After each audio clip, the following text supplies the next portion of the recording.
दोस्तों निमसेट एग्ज़ाम की 2026 की डेट्स अनाउंस हो चुकी हैं, पर बच्चों का डाउट है कि क्या मैं इसके लिए एलिजिबल हूँ, इसका लेटेस्ट सिलेबस क्या है, इसका एग्ज़ाम पैटर्न क्या आने वाला है। मेरे भाई मेरे पास इतना कम टाइम बचा है तो मैं इसकी तैयारी कैसे करूँ, ये सब कुछ इस वीडियो में मैं आपको एक्सप्लेन करने वाला हूँ, तो वीडियो को एंड तक ज़रूर देखना।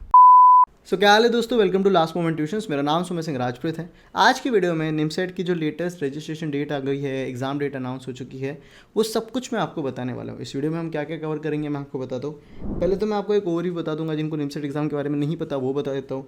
फिर इसकी इंपॉर्टेंट डेट्स हम कवर करेंगे, फिर इसकी एलिजिबिलिटी क्राइटेरिया डिटेल में मैं आपको बताऊंगा, साथ ही साथ उसका एग्ज़ाम पैटर्न, और अभी रिसेंटली ना सितंबर में उसका लेटेस्ट सिलेबस आया था तो वो भी मैं आपको बताऊंगा। लास्ट में मैं आपको ये भी बताऊंगा दोनों बच्चों के लिए कि जिनकी थोड़ी बहुत तैयारी हुई है वो कैसे प्रिपेयर करें, और जिनकी बिल्कुल भी नहीं तैयारी हुई है वो कैसे प्रिपेयर करें। एक एक करके चीज़ों से समझते हैं। अगर आप चैनल पे नए हो तो सब्सक्राइब करके रखो। साथ में ना हमारा निमसेट का टेलीग्राम ग्रुप है, उधर हम क्या करते हैं, ये जो लेटेस्ट सिलेबस है, एग्ज़ाम पैटर्न है, कुछ PYQ हो जाएंगे, वो सब हम वहाँ पे शेयर करने वाले हैं। तो फटफट वो टेलीग्राम ग्रुप हमारा ज्वाइन कर लो, नीचे आपको डिस्क्रिप्शन में लिंक मिल जाएगी।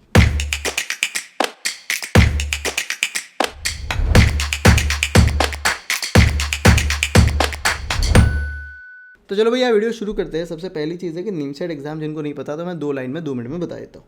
बेसिकली निमसेट एग्जाम क्या होता है, बहुत सारे बच्चे जिन्होंने 3 साल की डिग्री की है, अंडर ग्रेजुएशन किया है, BSc है, BCA है, जो MCA करना चाहते हैं पर नॉर्मल कॉलेज से नहीं, टॉप NIT से करना चाहते हैं, टॉप ट्रिपल IT से करना चाहते हैं, तो ऐसे में एक निमसेट एग्जामिनेशन होती है जो NIT खुद कंडक्ट कराती है। जिस एग्ज़ाम में अगर आप अच्छा रैंक स्कोर करते हो तो टॉप NIT में आपको MCA करने का मौका मिलता है। ये MCA 3 साल का होता है, जिसका मोस्टली एग्ज़ाम जून में होता है। अभी डेट्स भी आ गई है, मैं जस्ट इस वीडियो में ही बताने वाला हूँ।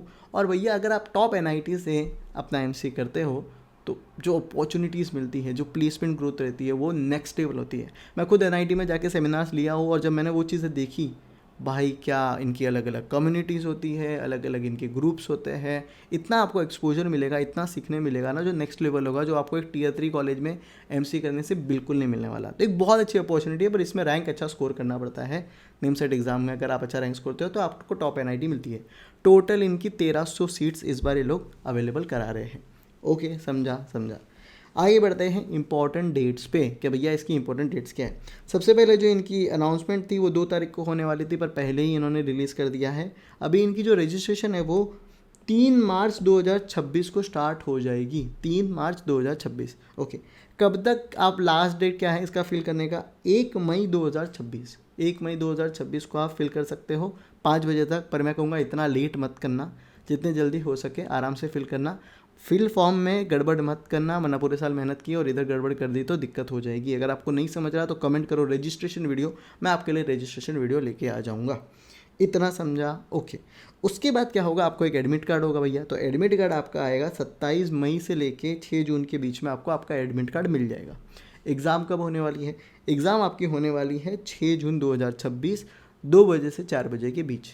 ऐसे ये टेंटेटिव डेट्स होती है, इसमें शायद कभी चेंज हो सकता है, पर मोटा मोटा अभी अपने के नॉलेज के लिए कि भैया 6 जून को अपना पेपर है, 2 बजे से 4 बजे तक, दिमाग में बिठा के रख लो।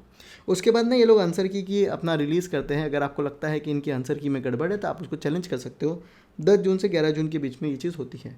आपका रिजल्ट कब आएगा? रिजल्ट आएगा अपना 29 जून, 29 जून को अपना 2026 में रिजल्ट आ जाएगा। उसके बाद काउंसलिंग वो सब शुरू हो जाती है, वो मैं आपको बाद में एक्सप्लेन करूँगा। अभी के लिए ये इंपॉर्टेंट डेट है कि 6 तारीख को एग्ज़ाम होने वाला है।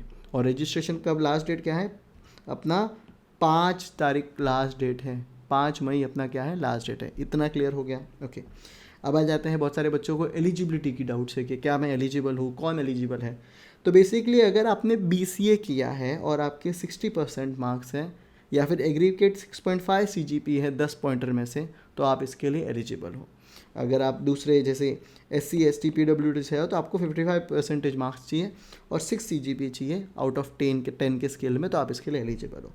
इसके अलावा अगर आप कोई भी अंडर ग्रेजुएट प्रोग्राम में हो विद मिनिमम 3 इयर्स, जिसमें मैथमेटिक्स और स्टैटिस्टिक्स आता है as one of the subject, तो आप इसके लिए एलिजिबल हो। चाहे BSc से हो, BSc IT से हो, अगर आपके में मैथमेटिक्स और स्टैटिस्टिक्स है तो आप इसके लिए एलिजिबल हो। इसी के साथ BE BTech के बच्चे भी इसमें एलिजिबल है।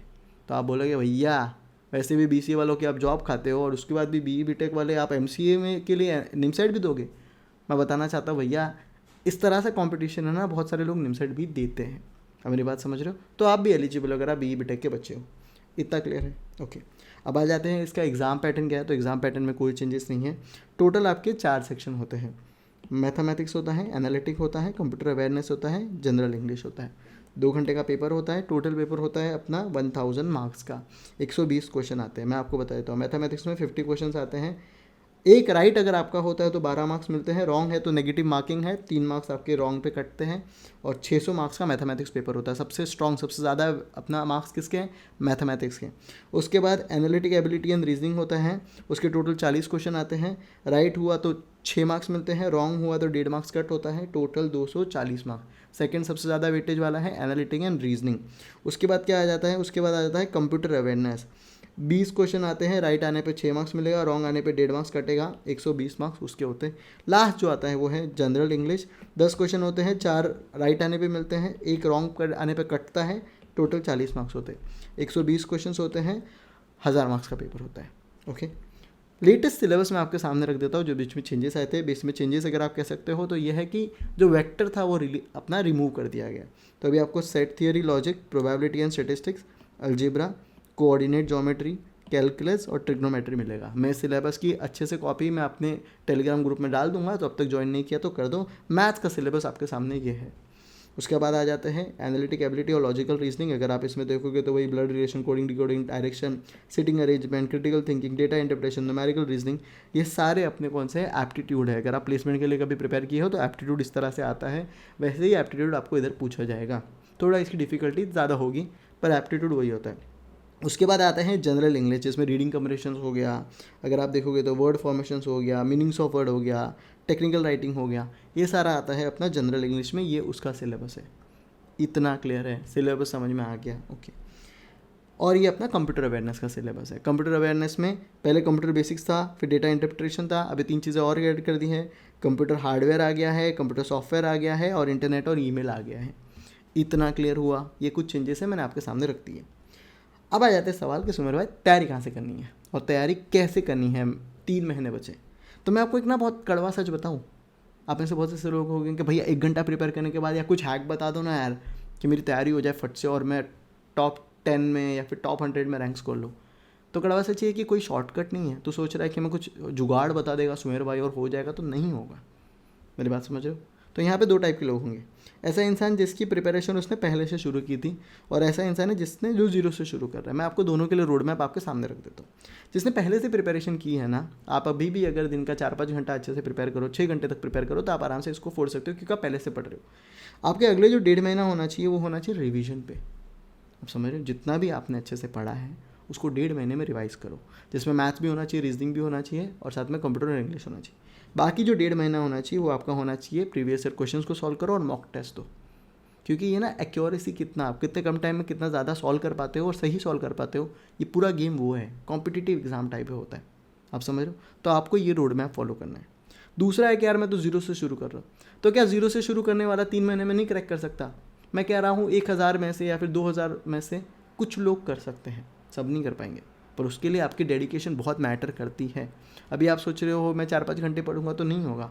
दिन का मिनिमम 8 घंटा से 10 घंटा पढ़ना पड़ेगा। क्या करना पड़ेगा? आप 45 डेज जो आपका गोल है वो मैथ्स और रीजनिंग पे रखो। क्या करना है? कॉन्सेप्ट समझो और उसको जितना हो सके प्रैक्टिस करो। आप समझ रहे हो? बिना सिर्फ रट्टा मार के मैथ्स नहीं जा सकते, रट्टा मार के फॉर्मूला नहीं जा सकते। अगर एक वीडियो देख रहे हो 2 घंटे का, तो जो सिखाया गया है उसको प्रैक्टिस करो। ये तो मेरी बात समझ रहे हो? तो practice is the main game, क्योंकि पूरा मैथ्स है, रीजनिंग है। ओके, पहले 45 डेज आपका मैथ्स और रीजनिंग होना चाहिए। उसके बाद जो 15 दिन है वो आपका कॉम्स और इंग्लिश में होना चाहिए। क्लियर है? 60 डेज हो जाते हैं। बाकी जो 10 दिन और हैं, आप इसको या तो थोड़ा एक्सटेंड कर सकते हो कि मेरा मैथ्स का थोड़ा सिलेबस बचा है उसको निपटा दूँ, या फिर आप रिवीजन कर सकते हो। मैं एडवाइस दूंगा कि जो 60 डेज तो आपने 2 महीने तो डाल दिए, 10 दिन जो बचे उसमें रिवाइज कर लो, और जो बाकी 20 दिन बच रहे हैं उसमें प्रीवियस ईयर क्वेश्चंस आप सॉल्व करो और मॉक टेस्ट दो। अगर आप सोच रहे हो कि अरे मॉक टेस्ट नहीं, सही पढ़ के चले जाऊंगा, तो नहीं होगा। ये पूरा गेम है ना, जब आप मॉक टेस्ट देते हो, प्रीवियस ईयर क्वेश्चन सॉल्व करते हो ना, तो आपको आपका लेवल पता चलता है कि मैं कितना पीछे हूँ, क्या सीन चल रहा है। इसीलिए मॉक टेस्ट देना बहुत बहुत बहुत ज़्यादा ज़रूरी है। इतना करेगा तो तेरे चांसेस बढ़ जाएंगे। पर पढ़ना कहाँ से? तो बहुत सारे कोर्सेज हैं, आपको स्ट्रक्चरल लर्निंग ले सकते हो, एस्पायर स्टडी है, PW है, एक्मे एकेडमी है, गीक फॉर गिक्स है। यहाँ पे आपको मॉक टेस्ट मिल जाएंगे, स्ट्रक्चरल लर्निंग मिल जाएगी। आप सोच रहे हो मैं रैंडम कहीं से भी इधर उधर से थोड़ा पढ़ लूँ, तो इतने कम टाइम में वो प्रिपरेशन नहीं होती। अगर आप 1 साल से प्रिपेयर कर रहे थे तो आप खुद से भी कर सकते हो, पर कोई टेस्ट सीरीज़ खरीद लो यार, आप समझ रहे हो, या फिर कोई कोर्स ले लो, स्ट्रक्चर लर्निंग फोकस करो, थोड़ा सा रील्स कम देखने अपने को, थोड़ा सोशल मीडिया बंद करना है। ये 3 महीने अगर मेरी लाइफ चेंज कर सकता है तो मैं अपना 100% इसमें दूंगा। साथ में हमारा टेलीग्राम ग्रुप ज्वाइन कर लो, उधर मैं और मेरे पास जो भी रिसोर्सेज मेरे को मिलेगी मैं वहाँ पे शेयर करते रहूँगा।